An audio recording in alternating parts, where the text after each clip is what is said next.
Welcome to day 6 of lockdown in New Zealand here. Yes, day 6. I missed day 5 because I couldn't get my Zoom going. Long story, I'm not going to go into it. However, my Zoom is now working. So what I do want to talk about this time is scope, the scope of your talk. Many people have trouble when they are looking at a talk about thinking about what they're going to include, what they aren't going to include, and how that's going to work, right? And this is particularly difficult when you're talking about being on a TEDx stage. TEDx videos are limited. They have to be 18 minutes or under. And so we try to get our speakers to put together a 15-minute talk on the theory that if they're a little bit over, then hopefully it all fits in. The last thing you want is to have somebody editing your video, cutting bits out, and you have no say into what they cut out, because it can be quite frustrating when you see the final product. And I've had to have videos edited down quite a bit in the past. So, you know, keep it tight. But this is a question of scope, right? Now, if you have a scientific background, you've been working on this area, your field of expertise for years and years and years, and they say, we want you to talk about on TEDx stage, get a whole bunch of new people interested in this field of endeavor that you've devoted your life to, and there you go, tell them about your life's work, you've got 15 minutes.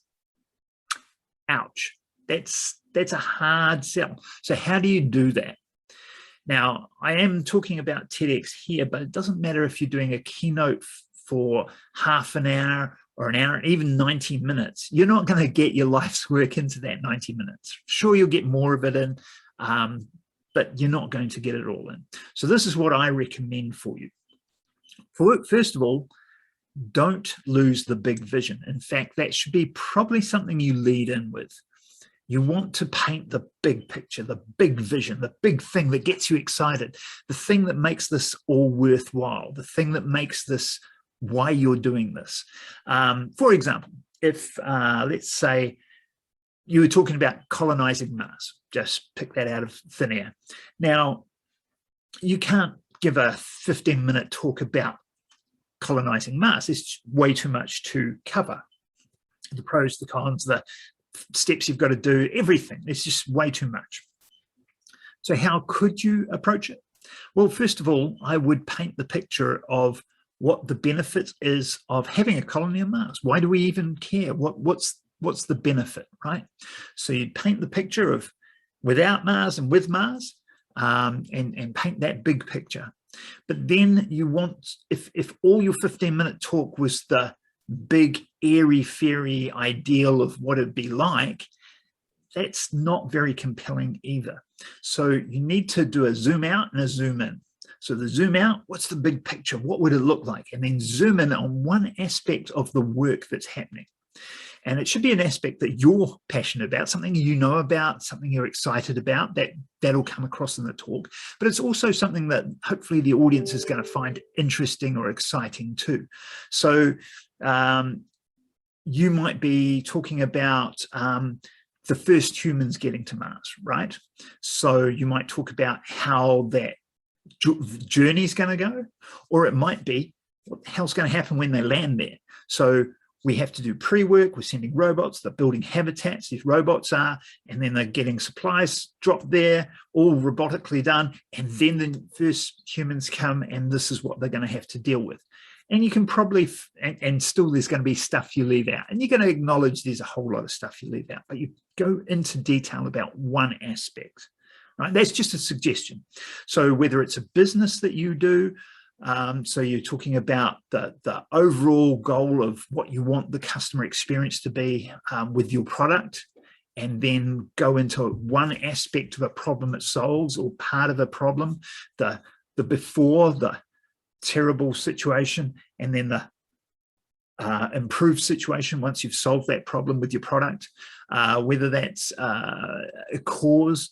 And if you're talking about, you know, climate change, for example's sake, you want a big overview, but you want to drill down on something. And ideally with all of these talks, the point is that you're not going to make a clone of yourself. If you are the expert, you're not going to make experts out of the people in the audience. What you want to do, all you're going to do in that talk is make them care. You want them to care about the topic that you're talking about as much as you do. You want them to care about what happens and maybe even have a stake and maybe get involved in some way, whether that's donating to a cause or being part of the solution, recycling, reusing the stuff in their lives, or whether it's going out and taking a specific action like talking to your sales team or doing a free trial or downloading something that can help them with the first steps on their journey to their solution. So whatever it is, you need to make them care. That's your main goal. That is what you want. You're never going to make them know what you know. You're never going to turn them around on a dial. You're going to make them think about it and care. That's all you can do.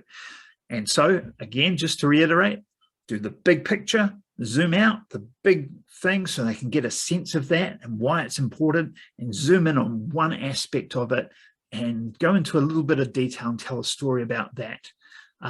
And obviously pick the one that's going to be interesting both to you and your audience. Anyway, I hope that helps. If you've got any other suggestions for things I can cover in upcoming videos, let me know. That would be great. I got a negative COVID test earlier today, so I finally went out and got some food, yay, because I've been isolating here for the last few days while I've been waiting for that test to come in, so I'm pretty stoked about that. First time I've been out of this house in almost a week. Anyway, I'll see you tomorrow. Cheers.